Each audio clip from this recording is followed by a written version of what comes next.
Hi, this is Mary Alaba from a graduate student from the University of Kansas, and this is my presentation for SPED 757, Excluding Exclusion, Uncovering the Iceberg and Exploring the Lack of Teacher Training for Disabled Students.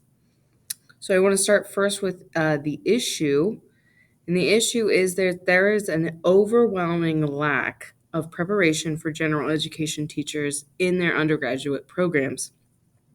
This issue brings forth exclusion as well as inadequate inclusion for all students. The beginning of this exclusion typically, began with the timeline of special education, and it begins further back than 1954. But these are the not the most important, but very important landmark laws that were passed during this timeline. So we have the Brown versus Topeka Board of Education in 1954, where it was said that it was a separate but not equal education that they were getting. And then 1974, we had the Education for All Handicapped Children Act. And this is really when the need for special education teachers dramatically increased because of this legislation that was passed. Next, we have the No Child Left Behind Act in 2002, as well as the 2004 reauthorization of the Individuals with Disabilities Education Act. And this is really where I want to talk about with the 1997 version as well as the reauthorization in 2004.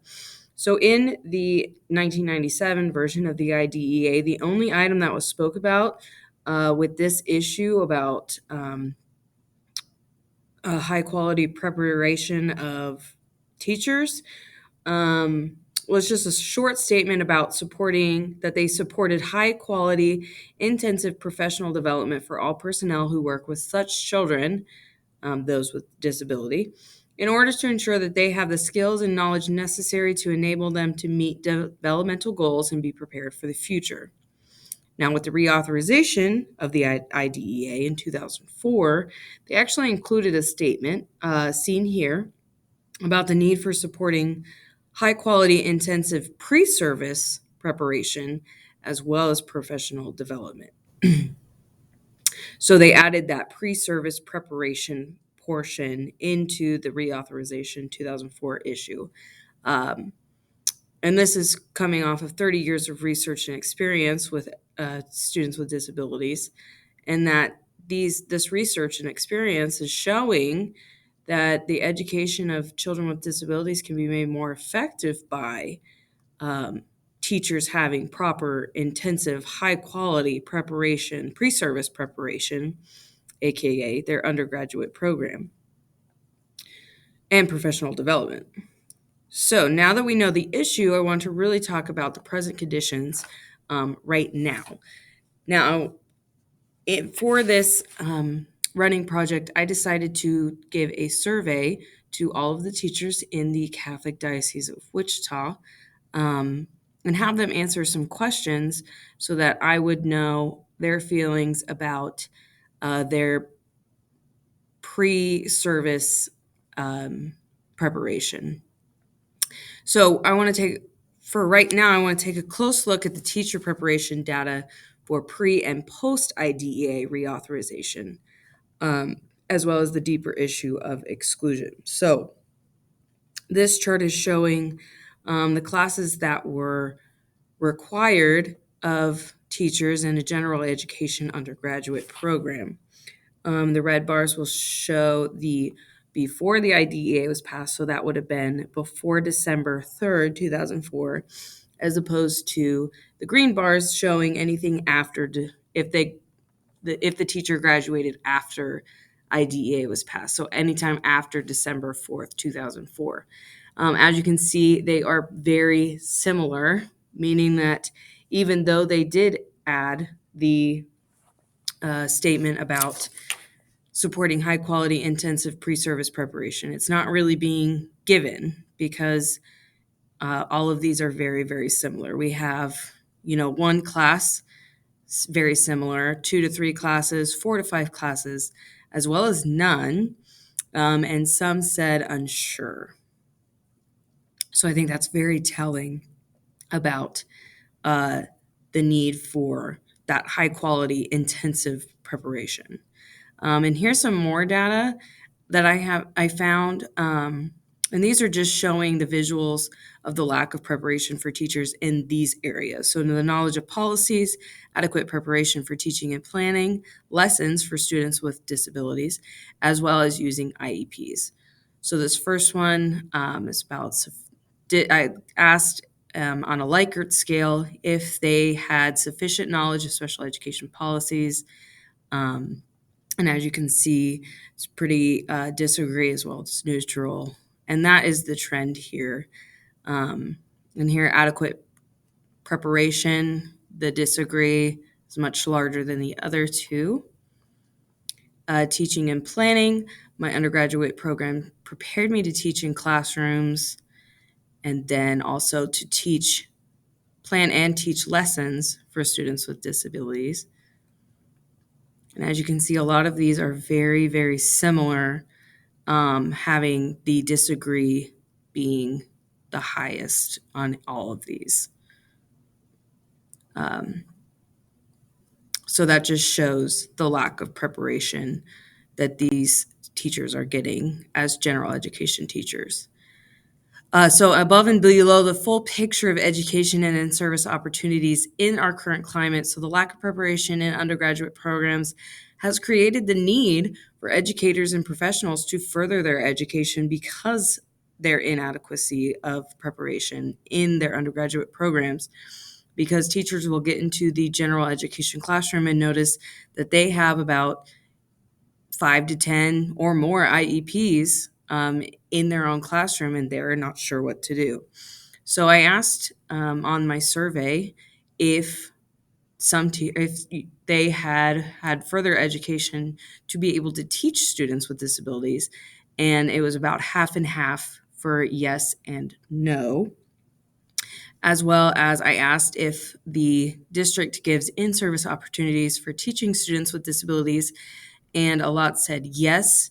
And then you had the section for no, unsure, and then there was some different answers, and I wanted to put those in there. And those were ranging from I had in-service opportunities at my other district, but not here, or, my school does them in-house, but not in the district. So I wanted to put those on there to show the difference between those in-service opportunities. Now, there are some hurdles to addressing these needs for, these in-service opportunities. And I do understand how difficult it can be to give in-service, such as funding, time, scheduling, access to resources, lack of awareness or interest, resistance to change, as well as inadequate training. So all of these are very big hurdles for being able to give in-service opportunities. Now, the hidden potential is maximizing education and in-service opportunities. If you have teachers that are getting education or, professional development over students with disabilities, there's going to be less stress as well as better education and better inclusive environment for all students. So now that we know the issue, the history, and present conditions and hurdles, I really want to talk about what we can do about it to make it better. Because with this exclusion and with this maximizing education and in-service opportunities, we can increase inclusive environments and exclude exclusion. Because exclusion is not just about race or language or family background or any other difference. Exclusion is about isolating and marginalizing the stranger or the outlier, and exclusion is our response to difference, not the difference itself. So it's not the person that has the difference. It's the person that's responding to it is making this exclusion, and it needs to be excluded. We need to exclude exclusion. So, what can we do about it? Well, we can increase communication, we can highlight benefits, we can provide incentives, we can offer relevant training, maybe, and that goes hand in hand with allow for choice. So, if it's not relevant to the teachers in their own setting right now, it might be hard to get them to do it. Now, if you do some research and find out, okay, well, what's the need at this school? Well, let's do this here. What's the need at this school? Well, let's teach them about this. So, changing it and making it relevant to those teachers is really going to be beneficial. And then I also, at the end of the survey, I asked if the teachers would want more in-service opportunities, and an overwhelming amount said yes. So this is very important. This should be made a priority. These teachers want to know more about teaching students with disabilities, because right now more and more students with disabilities are being educated in the general education classroom than ever before. And it's so important that all of our teachers, general education and special ed, know how to help these students and be able to collaborate. And this chart just shows that these teachers want to learn more. And I think that's super important. So thank you for listening to my presentation. These are my references, and that is it for Excluding Exclusion. Thanks for watching.